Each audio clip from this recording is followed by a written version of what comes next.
Nós convidamos para conversar com vocês a colaboradora do Instituto Brasil-Israel e doutora em Relações Internacionais e Questões do Oriente Médio, Karina Calandrini.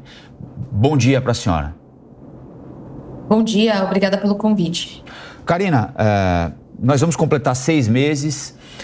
Há pouco nós noticiamos aqui uma conversa telefônica entre o presidente dos Estados Unidos, Joe Biden, e o primeiro-ministro de Israel, Benjamin Netanyahu, que teria sido tensa e longa, segundo o relato da Casa Branca, em que o governo americano cobrou mais proteção aos civis na faixa de Gaza, ou proteção aos civis na faixa de Gaza, depois da morte daqueles 7 integrantes de uma ONG que distribuía alimentos na região. No fim de semana, houve manifestações intensas contra o primeiro-ministro Benjamin Netanyahu, 100 mil pessoas no sábado e no domingo em frente ao parlamento israelense.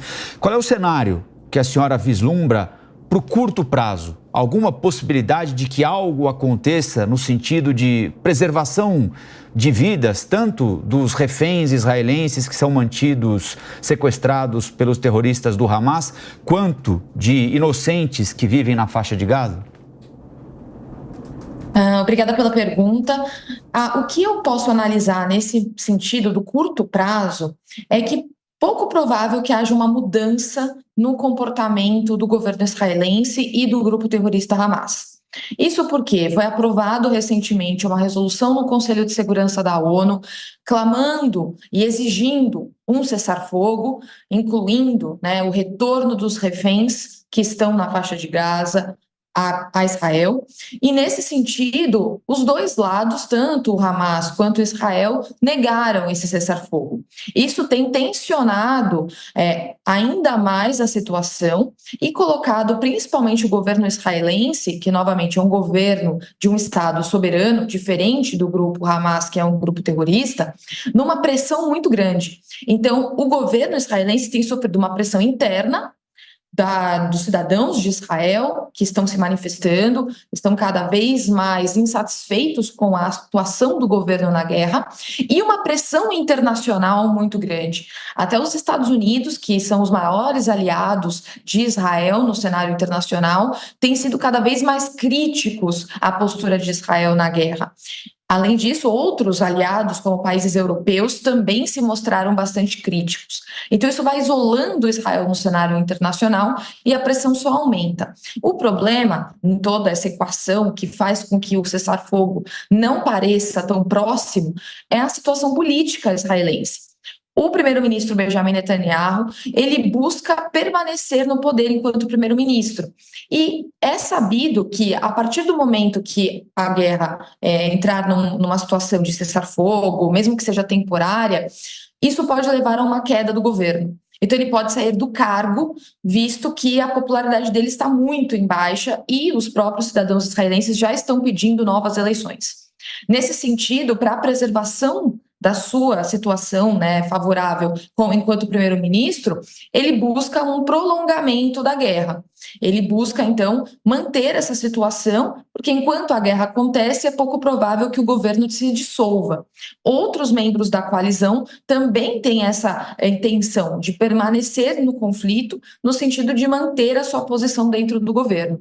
Nesse sentido, é difícil pensar no curto prazo um cessar-fogo, infelizmente, porque a situação humanitária, tanto para os reféns quanto para a população civil em Gaza, já passa de uma situação aceitável, há muito tempo já passou desse ponto.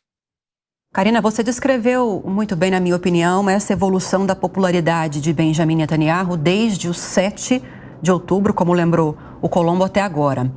Num momento de crise política, de crise interna, a guerra foi até vista com bons olhos por ele, porque criou-se aquele sentimentalismo, de nacionalismo, de alguém que precisasse representar Israel e proteger o povo contra o Hamas. Isso se deteriorou muito ao longo dos anos, as manifestações vêm aumentando, a população quer o resgate dos reféns, urgentemente pede por um cessar-fogo. Você citou a possibilidade de novas eleições, e isso há até políticos já defendendo, se não me engano, Benny Gantz, que é de oposição a Benjamin Netanyahu e é membro do Comitê de Guerra, vem pedindo novas eleições em setembro. Isso realmente pode acontecer com um apoio popular Netanyahu pode sair de cena agora? Seria o momento? Sim, as eleições elas têm se tornado um ponto quase de consenso na sociedade israelense, isso em diferentes perspectivas políticas, né, em eleitores de esquerda, de direita, de centro, porque a situação tem se tornado insustentável, né? A opinião pública israelense chega, né, à conclusão de que o governo não tem atuado de uma maneira satisfatória no conflito, principalmente no que tange à situação dos reféns, né? A sensação que há é que o governo não fez o suficiente para o resgate desses reféns. Então, a situação da guerra e os objetivos da guerra, que não parecem ser muito claros, não parecem ser muito, de fato, objetivos para essa guerra, acabam, então, causando um desconforto muito grande na opinião pública israelense.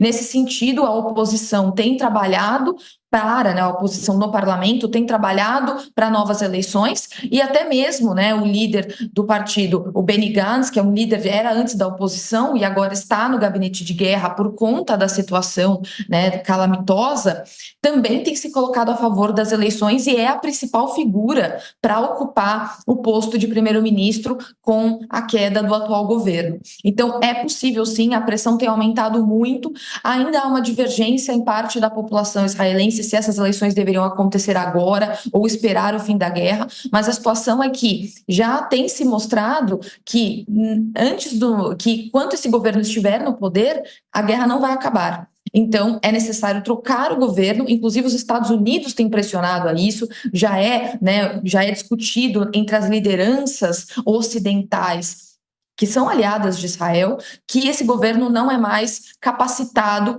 para enfrentar essa situação de guerra. Então, nesse sentido, as eleições elas podem acontecer e elas têm sido pressionadas cada vez mais. A questão é que, no sistema parlamentarista, que é o sistema israelense, só há duas possibilidades para essas eleições serem convocadas. Ou se o governo perder maioria no parlamento, ou se uma moção de desconfiança for aprovada também por maioria do parlamento. A questão é que o governo atual tem maioria e há um interesse dessa coalizão em permanecer no poder. Então é difícil vislumbrar como que seria essa queda do governo, visto os números. Karina, a Amanda Klein quer te fazer uma pergunta também. Amanda.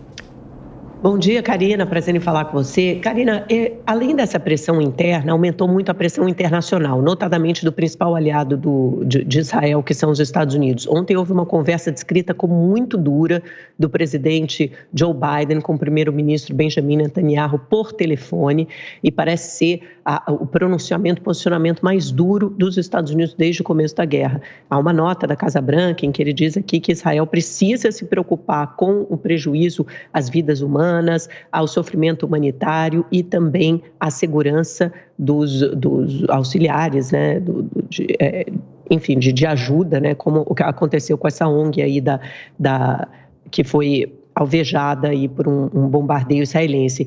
E que a futura posição dos Estados Unidos em relação a Gaza está diretamente ligada a Israel atender a esses anseios dos Estados Unidos. Como você vê essa mudança, essa inflexão na política norte-americana, que efeito pode ter sobre o futuro da guerra? Muito obrigada pela pergunta. Eu acredito que essa mudança na posição dos Estados Unidos vem de uma pressão internacional mais ampla e também de uma pressão interna da população americana. Temos que lembrar que este é um ano eleitoral nos Estados Unidos. Então, o presidente Joe Biden está sob muita pressão visando uma reeleição e o seu principal adversário é Donald Trump, o ex-presidente. Nesse sentido, até mesmo Donald Trump tem proferido algumas falas bastante críticas à política israelense. Então, nem é uma questão de divisão entre os dois candidatos, né, de um apoio irrestrito à ação do governo de Israel ou não. Então, em geral, né, a população dos Estados Unidos tem pressionado o governo para ser crítico à ação de Israel na guerra, principalmente considerando a questão humanitária. Então, nesse sentido, essa mudança ela é decorrente desses dois fatores, dessa pressão interna e também da pressão externa, né? Os Estados Unidos, como grande aliado de Israel, é cobrado na comunidade internacional a pressionar Israel a se posicionar de forma diferente, a aceitar o cessar-fogo, a ter um cuidado cuidado maior na questão humanitária, permitir corredores humanitários, algo que tem sido muito difícil, né? Há uma resistência muito grande nessa situação, porque o governo de Israel, o governo de Benjamin Netanyahu, decidiu que o seu objetivo é destruir o Hamas e não se sabe ainda como isso será realizado. Isso tem causado uma destruição muito grande, tanto territorial, né? A faixa de Gaza, ela passou por uma destruição material ainda imensurável, e a perda de vidas humanas, né? Que tem sido cada vez maior. Então, nesse sentido, os Estados Unidos, eles mudam sua posição, o que é muito preocupante para Israel, porque depende dessa aliança com os Estados Unidos. Israel não pode se dar ao luxo de se isolar no sistema internacional. Ele precisa de aliados. Então, e os Estados Unidos são essenciais. Nesse sentido, o governo de Netanyahu, ele tem sido criticado, inclusive internamente, por isso. Fez com que os Estados Unidos tomassem uma posição, né, muito crítica a Israel, que mesmo em governos anteriores que eram mais críticos, como o próprio governo Obama, nunca tinha chegado a esse ponto. Então, é uma situação muito preocupante que aumenta as pressões do governo Netanyahu. O que o governo Netanyahu precisa decidir, qual é a prioridade, né? O futuro do Estado de Israel ou o seu próprio interesse político de se manter no poder, né? Não parece claro ainda qual é o principal interesse, pendendo mais para um interesse próprio, né, de se manter no poder. Vilela? Karina, bom dia. Karina, na sua visão, qual será o saldo político dessa guerra? Ao longo desses 6 meses, nos parece talvez que Israel não está conseguindo o seu intento de proteger, de blindar o seu território de eventuais novas investidas terroristas, e o Hamas também me parece muito longe de conseguir um predomínio das suas forças, dos seus interesses no Oriente Médio. Então, na sua visão, qual poderá ser o saldo final do ponto de vista político? Quem será o vencedor e quais as consequências políticas dessa guerra na região? Me parece que o grande vencedor dessa guerra está sendo o Irã. Isso porque, né, o Irã, ele financia esses grupos como o Hamas e o Hezbollah para que esses grupos lutem uma guerra que o Irã não quer lutar.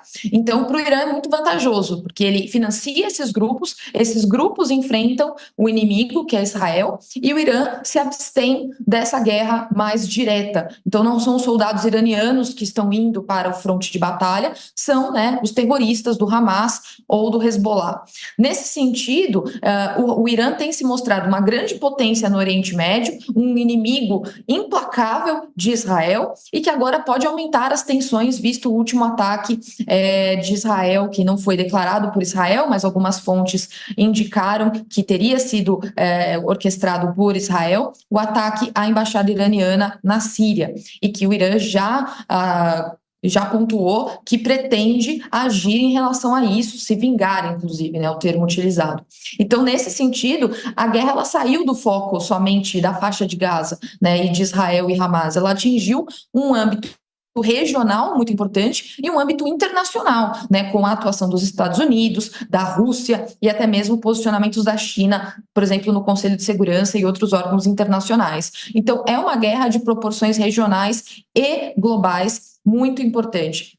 Nesse sentido, né, Israel, né, o governo israelense principalmente, é um perdedor, né, dessa guerra. Já teria perdido a guerra, talvez não do ponto de vista militar, mas do ponto de vista político. Isso pela queda de popularidade que estávamos falando antes. O governo Netanyahu nunca esteve com, né, e Netanyahu já esteve no lugar de primeiro-ministro por muitos anos, né, é o primeiro-ministro mais longevo da história de Israel, e nunca teve uma popularidade tão baixa, né, sempre foi uma figura conhecida por se importar por questões de segurança, foi eleito, né, sempre com esse discurso de proteger os cidadãos de Israel.